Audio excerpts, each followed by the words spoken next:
নমস্কার বন্ধুরা, সবাই কেমন আছো? আশা করি ভালোই আছো। আমিও খুব ভালো আছি। আজকে আবারও একটা রেসিপি নিয়ে চলে এসেছি। প্রায় অনেক দিন পর আজকে আবার একটা ভিডিও বা রেসিপি নিয়ে এসেছি। মাঝে প্রায় অনেকটা দিনই কেটে গেছে, তো একটু সমস্যার জন্য ভিডিও দিতে পারিনি। তো আজকে বানাবো নোটে শাক ভাজা। তো নোটে শাক ভাজা তো নর্মালভাবেও ভাজা যায়, তো আমি একটু অন্যরকমভাবে ভেজেছি। এটা এরকমভাবে অনুষ্ঠান বাড়িতেও ভাজে, আমার এরকম ভাজাটা বেশ ভালো লাগে, বড়ি দিয়ে বাদাম দিয়ে। তো আজকে এই নোটে শাক বা সাদা নোটে কিভাবে কি ভাজা আবার রান্না করছি সেটাই তোমাদের সঙ্গে শেয়ার করব, তুলে ধরবো। তো বড়দের প্রণাম আর ছোটদের বুক ভরা ভালোবাসা দিয়ে চলো আজকের ভিডিওটা শুরু করি। আজকে বানাবো নোটে শাক বা সাদা নোটে শাক ভাজা। তো সাদা নোটে শাক ভাজার জন্য তো অবশ্যই নিয়ে নিতে হবে সাদা নোটের শাক। তো শাকগুলো একদমই কচি কচি ছিল, ছোট ছোট। তো শাকটাকে আমি ভালো করে বেছে কেটে ধুয়ে রেডি করে জল ঝরাতে দিয়ে দিয়েছি। আর এদিকে দেখো নিয়ে নিয়েছি একটু বড়ি একদম সামান্য নিয়েছি, কারণ শাকটা অতটা দেখতে হলে কি হবে, কারণ ভাজার পর অনেকটাই কমে যাবে। নিয়ে নিয়েছি অল্প একটু চীনা বাদাম।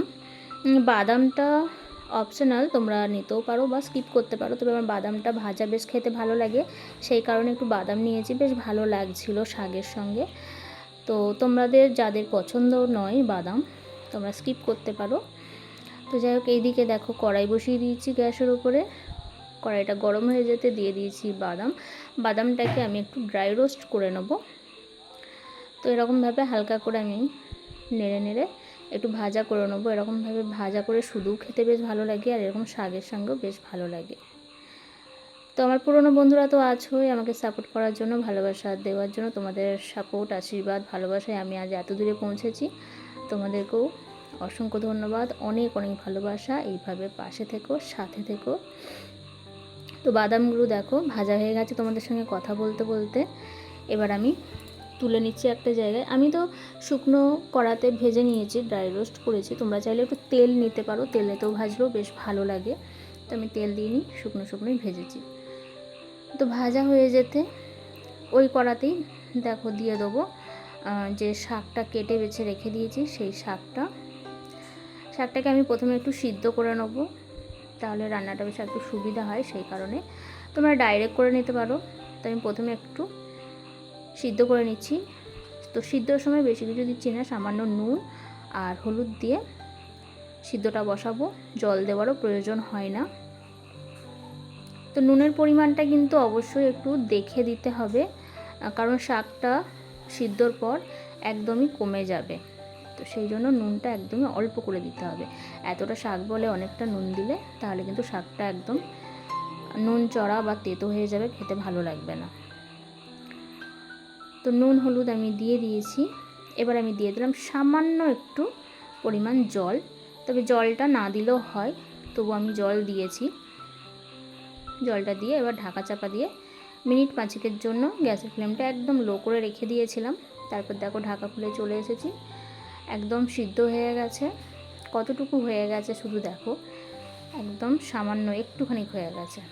তো জল এই যে বেরোচ্ছে, সেটাও একটু নেড়ে চেড়ে শুকনো করে নিয়ে তুলে নেবো একটা জায়গায় আমি তুলে নিচ্ছি।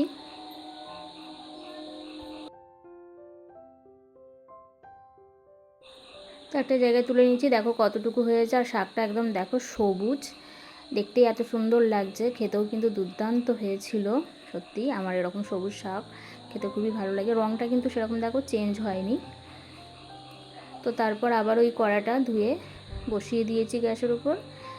তারপর দিয়ে দিয়েছি তেলটা মোটামুটি অনেকটাই পরিমাণ দিয়ে ফেলেছি। তো তারপর দিয়েছি বড়ি, মানে ওই তেলেতেই আমি বড়িটাকে ভেজে নেবো, তারপরে শাকটা রান্না করব। সেই জন্যই তেলটা আমি একটু বেশি করেই দিয়েছি। তো বড়িটাকেও একটু ওই তেলেতে ভালো করে লাল লাল করে ভেজে নেবো, একদম মচমচে করে ভাজবো, যাতে হাতে দিয়ে গুঁড়ো করা যায়, কারণ বড়িটাকে আমি একদম ভেঙে ভেঙে গুঁড়ো করে নেব, সেই কারণে। তো দেখো বড়িগুলো মোটামুটি আমার ভাজা হয়ে গেছে প্রায়। এবার আমি একটা জায়গায় তুলে নেব। একদম সুন্দরভাবে হয়ে গেছে লাল লাল করে ভাজা। একটু উল্টে পাল্টে ভেজে নিচ্ছি। এবার একটা জায়গায় তুলে নিচ্ছি।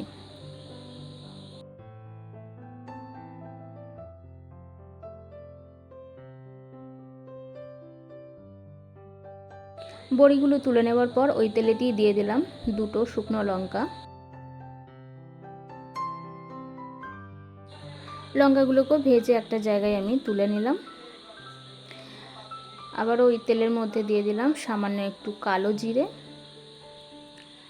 কালো জিরেটা আমি একদম সামান্য পরিমাণ দিয়েছি। এটা যেহেতু নিরামিষ হচ্ছে সেই জন্য আমি পেঁয়াজ ব্যবহার করছি না।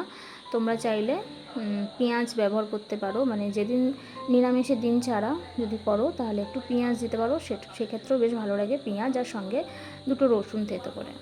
তারপর দেখো দিয়ে দিলাম 1 চামচ মতন পোস্ত। তো পোস্তটা দিয়ে এই শাকটা ভাজা করলে সত্যি অসাধারণ লাগে, দুর্দান্ত লাগে। যখন রান্নাটা করছিলাম তখন কিন্তু এত সুন্দর একটা সেন্ট আসছিলো, খেতেও কিন্তু অসাধারণ হয়েছিল। তো তারপর দেখো সিদ্ধ করে রাখা শাকটাও আমি দিয়ে ভালো করে মিশিয়ে নিচ্ছি ওই পোস্তর সঙ্গে। এরকমভাবে কিন্তু অনেক অনুষ্ঠান বাড়িতেই এই শাকটা রান্না হয় পোস্ত দিয়ে বা বড়ি দিয়ে। বাদামটা দেয় কিনা আমার ঠিক মনে পড়ছে না, তবে আমার বাদামটা দিয়ে খেতে বেশ ভালো লাগে, সেই জন্য আমি বাদাম দিয়েছি। আর তোমরা যারা পছন্দ করো না অবশ্যই স্কিপ করতে পারো, শুধু পোস্ত দিয়েও বেশ ভালো লাগে।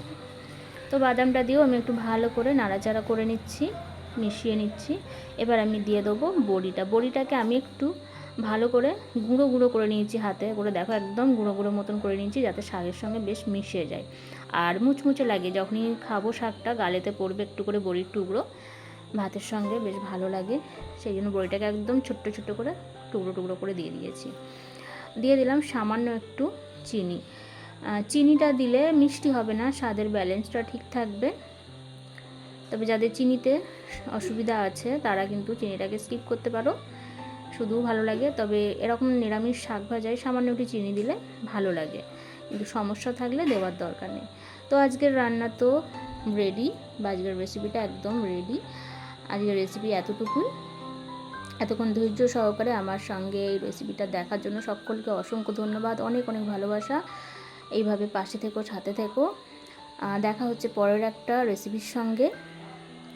আর আজকের রেসিপিটা সবার কেমন লাগলো অবশ্যই একটা কমেন্টের মাধ্যমে জানাতে ভুলো না। তোমাদের সুন্দর সুন্দর কমেন্ট কিন্তু আমাকে উৎসাহ দেয় সামনে এগিয়ে যেতে, আর তোমাদের সুন্দর সুন্দর কমেন্ট আমার পড়তেও খুব ভালো লাগে। তাই অবশ্যই জানিও আজকের এই শাক ভাজা পোস্ত দিয়ে বাদাম বড়ি দিয়ে শাক ভাজা রেসিপিটা তোমাদের কেমন লাগলো বা তোমরা কেমনভাবে করো। তো আজকের মতন এতটুকুই, দেখা হচ্ছে পরের একটা রেসিপির সঙ্গে। ধন্যবাদ।